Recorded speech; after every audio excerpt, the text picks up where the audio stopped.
Welcome back, my people. We are still discussing on how to prevent spread of foodborne infections. We started by discussing bacteria, viruses, and now we are in the third category, whereby we will be discussing about parasites. And before we continue, as I always uh, uh, state before each video, you people, you are very important in this channel, because if it were not for you, this channel would not be where it is at the moment. Your support has taken it that far. So I always appreciate you people. Continue liking, continue sharing with our haters and lovers, so that even those who hate us can benefit from it.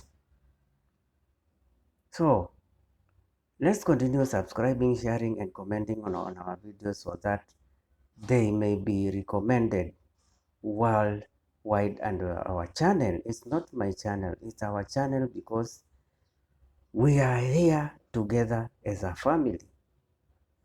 So let's keep the support on. So let's talk about how to prevent parasites. I hope each and every one of you who has been following me can tell what a parasite is, because we discussed it in length.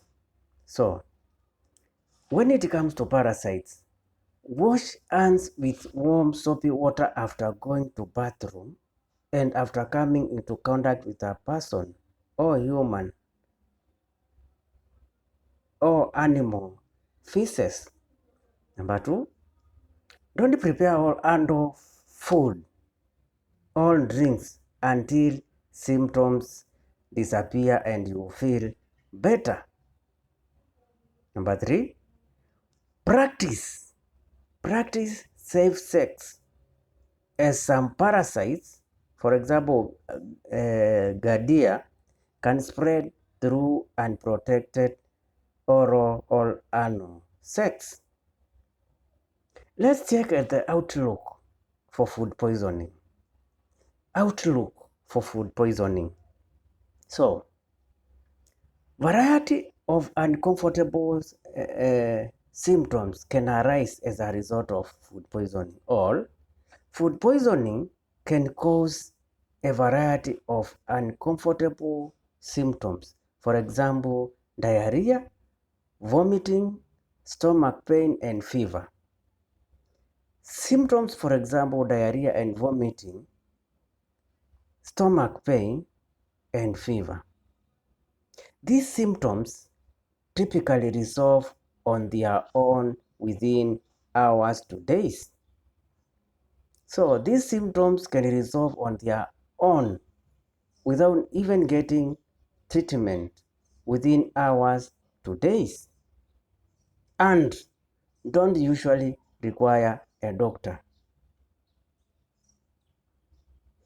Getting plenty of rest and drinking fluids can help you feel better. Even though you may not feel like eating, your body needs energy. So it's important to nibble all on bland foods, for example, crackers, toast, and rice. Let me repeat this point. Getting plenty of rest and drinking fluids can help you feel better, even though you may not feel like eating. Your body needs energy, so it's important to nibble on bland foods, for example, crackers, toast, and rice.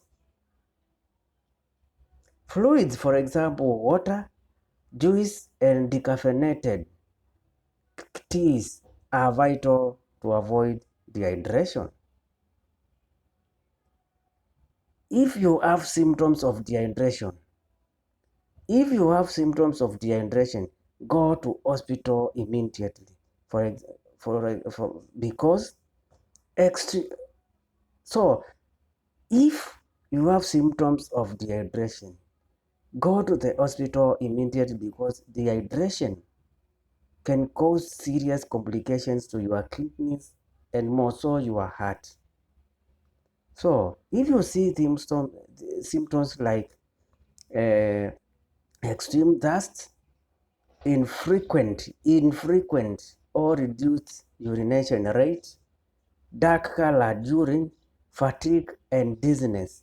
If you realize you are having those symptoms or your child is having those symptoms, make sure you take him or her to the hospital for fluid replacement.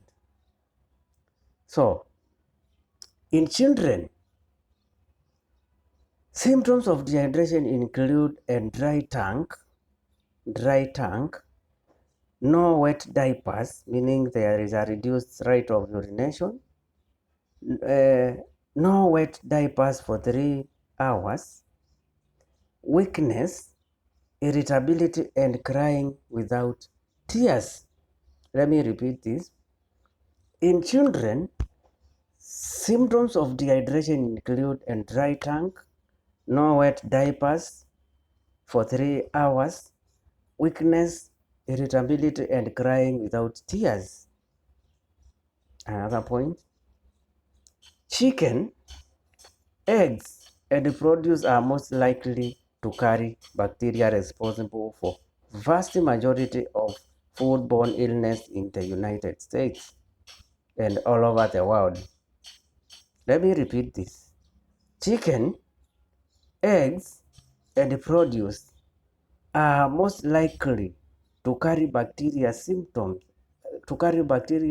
responsible for vast majority of foodborne illness in the United States and the rest of the world.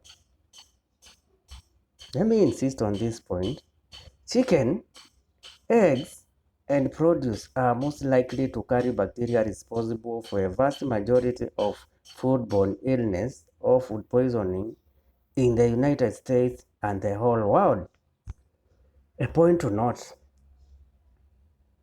the bacteria most likely to make you sick year after year is Campylobacter and Salmonella. So Campylobacter and Salmonella are the most common bacteria which can make you get food poisoning or foodborne illness from year to year.